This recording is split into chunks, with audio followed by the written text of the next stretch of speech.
जय माँ तुलसी। दोस्तों, स्वागत है आप सभी का फिर से हमारी नई वीडियो में।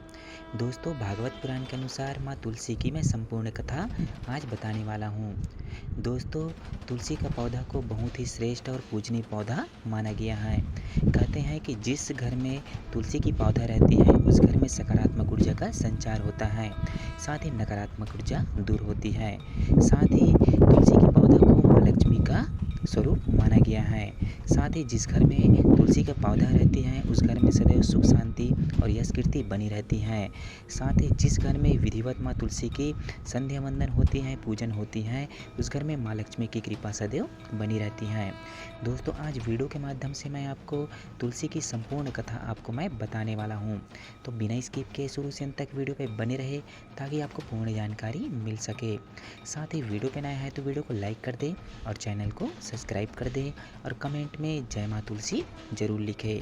दोस्तों, तुलसी से जुड़ी कथा बहुत प्रचलित है। श्रीमद् देवी भागवत पुराण में इनके अवतरण की दिव्य लीला की कथा बताई गई है। दोस्तों, एक बार शिव ने अपने तेज को समुद्र में फेंक दिया था। उससे एक महातेजस्वी बालक ने जन्म लिया। यह बालक आगे चलकर जालंधर के नाम से पराक्रमी दैत्य राजा बना। इसकी राजधानी का नाम जालंधर नगरी था। दैत्यराज कालनेमी की कन्या वृंदा का विवाह जालंधर से हुआ। जालंधर महाराक्षस था। अपनी सत्ता के मद में चूर उसने माता लक्ष्मी को पाने की कामना से युद्ध किया, परंतु समुद्र से ही उत्पन्न होने के कारण माता लक्ष्मी ने उसे अपने भाई के रूप में स्वीकार किया। वहां से पराजित होकर वह देवी पार्वती को पाने की लालसा से कैलाश पर्वत चला गया। भगवान देवादिदेव शिव का ही रूप धारण करके माता पार्वती के समीप पहुंच गया, परंतु माँ ने अपने योग बल से तुरंत पहचान लिया तथा वहां से अंतर्ध्यान हो गई। देवी पार्वती ने क्रुद्ध होकर सारा वृत्तांत भगवान विष्णु को सुनाया। जालंधर की पत्नी वृंदा अत्यंत पवित्रता स्त्री थी।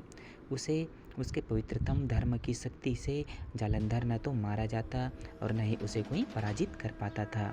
इसलिए जालंधर का नाश करने के लिए वृंदा के पतिव्रत धर्म को भंग करना बेहद जरूरी था, ताकि उनको युद्ध में पराजित किया जा सके।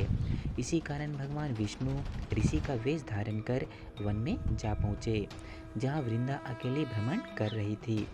भगवान के साथ दो मायावी राक्षस भी थे, जिन्हें देखकर वृंदा भयभीत हो गई। ऋषि ने वृंदा के सामने पल में 2 कोण भस्म कर दिया। उनकी शक्ति देखकर वृंदा ने कैलाश पर्वत पर महादेव के साथ युद्ध कर रहे अपने पति जालंधर के बारे में पूछा। ऋषि ने अपने माया जाल से 2 वानर प्रकट किए। एक वानर के हाथ में जालंधर का सिर था तथा दूसरे के हाथ में धड़। अपने पति की यह दशा देखकर वृंदा मूर्छित हो गई और गिर पड़ी। होश में आने पर उन्होंने ऋषि रूपी भगवान से विनती की वह उनके पति को जीवित करे। भगवान ने अपनी माया से पुनः जालंधर का सिर धड़ से जोड़ दिया, परंतु स्वयं भी वह उसी शरीर में प्रवेश कर गए। वृंदा को इस छल का जरा आभास न हुआ। जालंधर बने भगवान के साथ वृंदा पतिव्रता का व्यवहार करने लगी, जिससे उसका सतीत्व भंग हो गया। ऐसा होते ही वृंदा का पति जालंधर युद्ध में हार गया। इस सारी लीला का जब वृंदा को पता चला तो उसने क्रुद्ध होकर भगवान विष्णु को शिला होने का श्राप दिया तथा स्वयं सती हो गई। जहाँ वृंदा भस्म हुई वहाँ तुलसी का पौधा उगा। भगवान विष्णु ने वृंदा से कहा, हे वृंदा, तुम अपने सतीत्व के कारण मुझे लक्ष्मी से भी अधिक प्रिय हो। अब तुम तुलसी के रूप में सदा मेरे साथ रहोगी। जो मनुष्य भी मेरे शालिग्राम के साथ तुलसी का विवाह करेगा उसे इस लोक और परलोक में विपुल यश की प्राप्ति होगी। साथ ही उन पर सदैव आपकी कृपा बनी रहेगी। जिस घर में तुलसी होगी वहाँ यम के दूत भी असमय नहीं जा सकेंगे। गंगा व नर्मदा के जल में स्नान तथा तुलसी का पूजन बराबर माना जाएगा।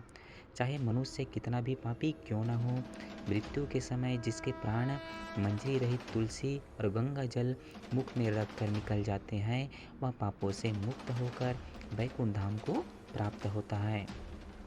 जो मनुष्य तुलसी व आंवलों की छाया में अपने पितरों का साथ करता है उसके पितर मोक्ष को प्राप्त करेंगे।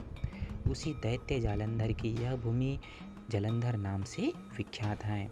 सती वृंदा का मंदिर मोहल्ला कोट किशनचंद में स्थित है। कहते हैं इस स्थान पर एक प्राचीन गुफा भी है जो सीधी हरिद्वार तक जाती है। सच्चे मन से 40 दिन तक सती वृंदा देवी के मंदिर में पूजा करने से मनोरथ पूर्ण होती है और सभी मनोकामना को पूर्ण करती है। साथ ही जिस घर में तुलसी का पौधा रहती है उस घर में माँ तुलसी के आशीर्वाद, माँ लक्ष्मी के आशीर्वाद सदैव घर परिवार पे बनी रहती हैं। इसीलिए हमारे सनातन धर्म में तुलसी के पौधा को बहुत श्रेष्ठ और पूजनीय पौधा माना गया है, जिसमें माँ लक्ष्मी की वास बताया गया है।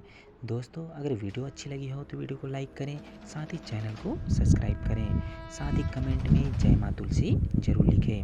मिलते हैं दोस्तों अगली वीडियो में कोई नई जानकारी के साथ। तब तक के लिए जय माँ तुलसी दोस्तों।